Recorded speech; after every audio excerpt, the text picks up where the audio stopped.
നിയമവ്യവസ്ഥകളെയും ഭരണഘടനാ ചട്ടങ്ങളെയും തങ്ങളുടെ രാഷ്ട്രീയ അജണ്ടകൾക്കായി കാറ്റിൽ പറത്തിയ ബിജെപിക്ക് ഹൈക്കോടതിയിൽ നിന്ന് നാണം കെട്ട തിരിച്ചടി കിട്ടിയിരിക്കുകയാണ്. തിരുവനന്തപുരം നഗരസഭയിൽ ചട്ടങ്ങൾ ലംഘിച്ച് വിവിധ ദൈവങ്ങളെയും പാർട്ടി ബലിദാനികളുടെയും പേരിൽ തന്നിഷ്ടപ്രകാരം സത്യപ്രതിജ്ഞ ചെയ്ത 20 ബിജെപി കൗൺസിലർമാരുടെ നടപടി ഹൈക്കോടതി പൂർണ്ണമായും അസാധുവാക്കി റദ്ദാക്കി. ജനപ്രതിനിധികളായി ഇരിക്കാൻ പ്രാഥമിക യോഗ്യത പോലുമില്ലാത്ത വിധം നിയമത്തെ അവഹേളിച്ച ബിജെപി കൗൺസിലർമാർ 4 ആഴ്ചയ്ക്കകം ചട്ടപ്രകാരം വീണ്ടും സത്യപ്രതിജ്ഞ ചെയ്യണമെന്നാണ് ജസ്റ്റിസ് PV കുഞ്ഞികൃഷ്ണൻ കർശന നിർദ്ദേശം നൽകിയിരിക്കുന്നത്. ഭരണഘടനയെ സാക്ഷിയാക്കി സത്യപ്രതിജ്ഞ ചെയ്യേണ്ട സഭയെ RSS ശാഖയാക്കാൻ ശ്രമിച്ച ബിജെപിയുടെ തരം താണ രാഷ്ട്രീയ നാടകത്തിനാണ് ഇതോടെ കോടതി അന്ത്യം കുറിച്ചിരിക്കുന്നത്. 2025 ഡിസംബർ 21-നാണ് തിരുവനന്തപുരം നഗരസഭയിലെ ബിജെപി അംഗങ്ങൾ പരസ്യമായ നിയമലംഘനം നടത്തിയത്. ശ്രീ പത്മനാഭസ്വാമി ക്ഷേത്രത്തിൽ നിന്ന് ബിജെപി പ്രവർത്തകർക്കൊപ്പം വൻ റാലിയായി എത്തിയ ഇവർ കൗൺസിൽ ഹാളിൽ ഭരണഘടനാപരമായ വാചകങ്ങൾ പൂർണ്ണമായി മട്ടിമറിക്കുകയായിരുന്നു.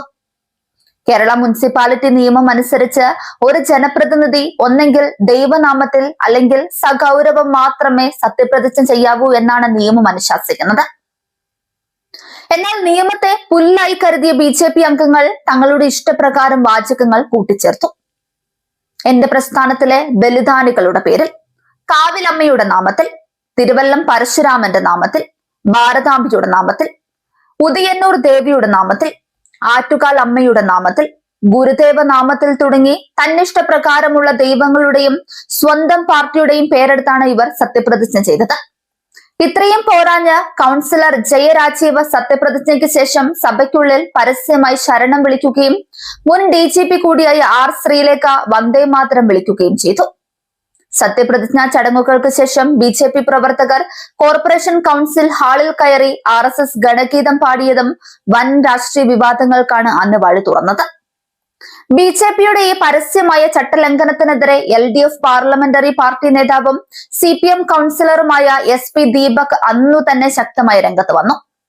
മേയർ തെരഞ്ഞെടുപ്പിന് മുൻപ് തന്നെ ചട്ടവിരുദ്ധമായി സത്യപ്രതിജ്ഞ ചെയ്ത ഇവരുടെ വോട്ടുകൾ അസാധുവാക്കണമെന്ന് ജില്ലാ കളക്ടറോട് ആവശ്യപ്പെട്ടെങ്കിലും അവർ അംഗങ്ങളായി ചുമതലയേറ്റതിനാൽ കോടതിയെ സമീപിക്കാനായിരുന്നു കളക്ടറുടെ മറുപടി. സംസ്ഥാന തെരഞ്ഞെടുപ്പ് കമ്മീഷന് പരാതി നൽകിയിട്ടും നടപടി ഉണ്ടാകാത്തതിനെ തുടർന്നാണ് SP ദീപക് ഹൈക്കോടതിയെ സമീപിച്ചത്.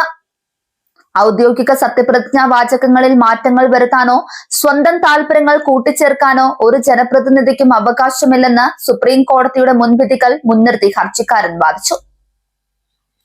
ഈ വാദങ്ങൾ പൂർണ്ണമായും ശരിവെച്ചാണ് ഹൈക്കോടതി ഇപ്പോൾ വിധി പുറപ്പെടുവിച്ചിരിക്കുന്നത്.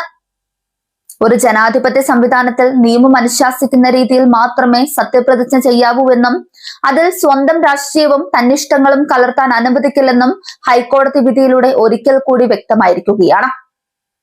4 ആഴ്ചയ്ക്കകം വീണ്ടും സത്യപ്രതിജ്ഞ ചെയ്തില്ലെങ്കിൽ ഇവരുടെ കൗൺസിലർ സ്ഥാനം തന്നെ തെറിക്കും. അധികാരത്തിന്റെ അഹങ്കാരത്തിൽ എന്തും ചെയ്യാമെന്ന് കരുതിയ ബിജെപി നേതൃത്വത്തിന് മുഖത്തേറ്റ കനത്ത പ്രഹരമാണ് ഈ കോടതി വിധി.